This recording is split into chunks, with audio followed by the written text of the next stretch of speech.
नमस्कार और हमारी इस खास चर्चा में स्वागत है। आज हम एक ऐसी कहानी पर नज़र डाल रहे हैं जो इतिहास के पन्नों में कहीं दब सी गई थी। 1944 की इटली ट्रेन दुर्घटना। सोचिए ज़रा, मार्च 1944, इटली में युद्ध चल रहा है और एक मालगाड़ी जिसमें सैकड़ों लोग भरे हैं एक सुरंग में जाकर रुक जाती है। और फिर जो होता है वो इतिहास की सबसे भयानक रेल आपदाओं में से एक बन गया। बिल्कुल। और हमारे पास जो जानकारी है वो उस समय के इटली की एक बहुत ही कह सकते हैं मुश्किल तस्वीर दिखाती है। दूसरा विश्व युद्ध, देश के अंदर ही लड़ाई चल रही है, ज़रूरी चीज़ों की भयानक कमी और आम लोग बस किसी तरह जिंदा रहने की कोशिश कर रहे हैं। तो ये सिर्फ एक ट्रेन दुर्घटना की कहानी नहीं है, ये उस समय की मजबूरी, सिस्टम की नाकामी और उन हालातों का नतीजा है जिन्होंने इस त्रासदी को जन्म दिया। तो चलिए शुरू करते हैं उस माहौल से। 1944 में इटली, क्या हो रहा था वहां? मतलब युद्ध तो था ही, पर देश के अंदर क्या चल रहा था? हाँ, इटली बेसिकली दो हिस्सों में बटा हुआ था। एक तरफ मित्र राष्ट्र, दूसरी तरफ जर्मन कब्जा। और अंदर ही अंदर एक सिविल वॉर जैसी स्थिति थी। संसाधन आप सोचिए, खाना, कोयला, सब कुछ बहुत कम था। सेना को पहली प्राथमिकता दी जाती थी। अच्छा। तो आम नागरिकों के लिए शहरों में पेट भरना भी मुश्किल था, सफर करना तो दूर की बात थी। और इसी कमी ने मतलब लोगों को ऐसे खतरनाक कदम उठाने पर मजबूर किया, जैसे ये मालगाड़ियों पर छिपकर जाना। ये ब्लैक मार्केट एक्सप्रेस क्या था? हाँ, बिल्कुल। शहरों में खाने की किल्लत थी तो लोग क्या करते थे, सिगरेट, कॉफी जैसी चीजें लेकर गांव जाते थे और वहां अनाज, सब्जी, दूध इन चीजों के बदले में देते थे, बार्टर सिस्टम जैसा। हम्म। अब यात्री ट्रेनें तो थी नहीं या बहुत कम थी, तो ये लोग मालगाड़ियों पर ही चढ़ जाते थे छिपकर। और अधिकारी, उन्हें पता नहीं चलता था? पता तो था, लेकिन वो अनदेखा करते थे। शायद इसलिए कि इससे लोगों का पेट भर रहा था, वो भूखे नहीं मर रहे थे। तो एक तरह की मजबूरी की समझ थी शायद दोनों तरफ। बाप रे, मतलब जान जोखिम में डालकर सिर्फ पेट भरने के लिए ये सब। लेकिन खतरा सिर्फ गैर कानूनी सफर का ही नहीं था, है ना? आपने कोयले की बात की, वो भी एक मसला था। बहुत बड़ा मसला, कोयले की भारी कमी थी और जो मिल रहा था वो बहुत ही घटिया क्वालिटी का था। मतलब उससे ट्रेन को उतनी ताकत नहीं मिलती थी। और सबसे खतरनाक बात, वो बहुत ज्यादा जहरीली गैस छोड़ता था, कार्बन मोनोऑक्साइड।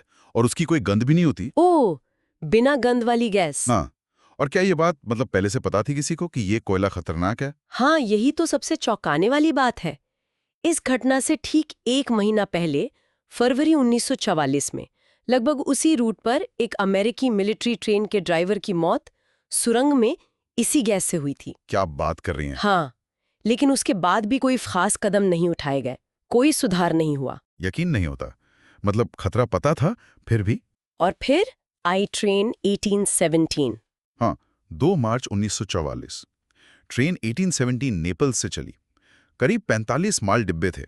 कागजों पर तो कुछ ही क्रू मेंबर थे, पर अंदाजा है कि उस पर कम से कम 500 लोग अवैध रूप से चढ़े हुए थे। 500? हाँ।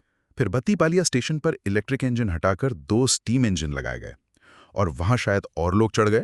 संख्या 600, शायद 700 तक पहुंच गई होगी। बाप रे, इतनी भारी ट्रेन! और फिर वो आर्मी टनल की तरफ बढ़ी। जी, आधी रात के बाद आर्मी टनल या गैलेरिया डेले आर्मी, करीब 1.8 किलोमीटर लंबी सुरंग।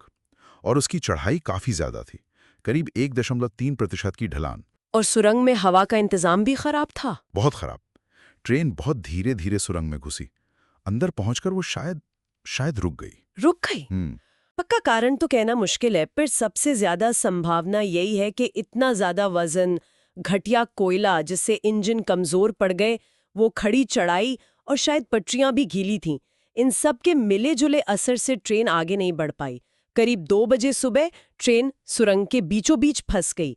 बस आखिरी के कुछ डिब्बे ही सुरंग से बाहर थे।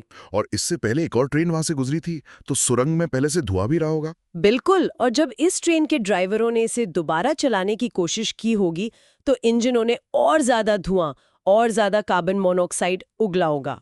और ड्राइवरों के बीच आपस में बात करने का भी कोई तरीका नहीं था? नहीं, आगे और पीछे के इंजन क्रू में कोई कम्युनिकेशन नहीं था। शायद आगे वालों ने ट्रेन को पीछे करने की कोशिश की, तो पीछे वालों को लगा कि ट्रेन फिसल रही है और उन्होंने ब्रेक लगा दिए।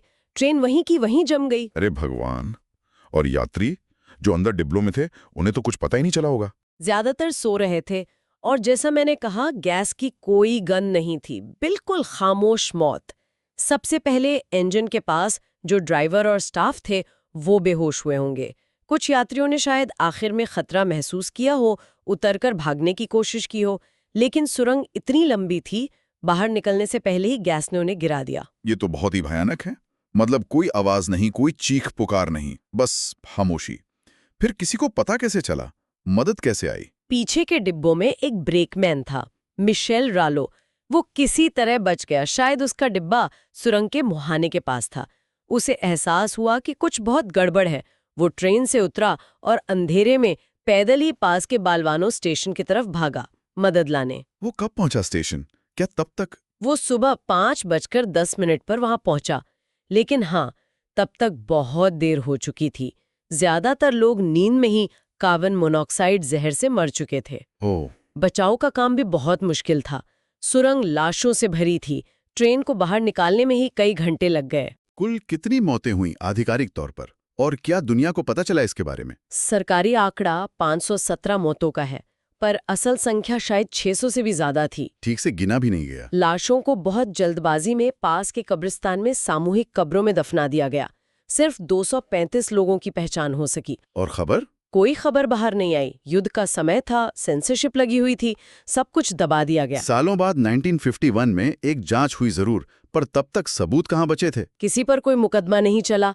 सारा दोष घटिया कोयले और युद्ध के हालातों पर मर दिया गया। और उन मरने वालों को? उन्हें युद्ध हताहत मान लिया गया। जैसे वो जंग में मारे गए हों? हाँ, वॉर कैजुअल्टीज। क्योंकि ज्यादातर मरने वाले गरीब लोग थे। खबर दबा दी गई तो कोई बड़ा विरोध भी नहीं हुआ।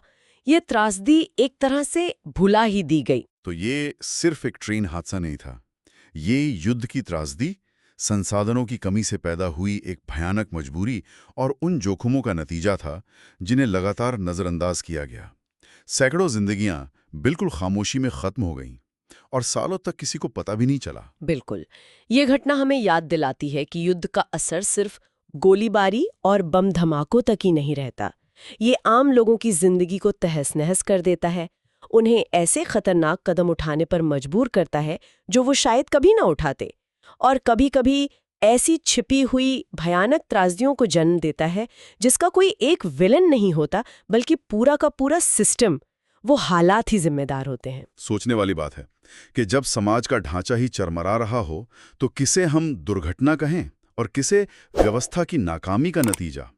क्या ये मौतें सिर्फ एक हादसा थी या उस अनदेखी का परिणाम जिसका शिकार होने के लिए ये सैकड़ों लोग शायद मजबूर थे?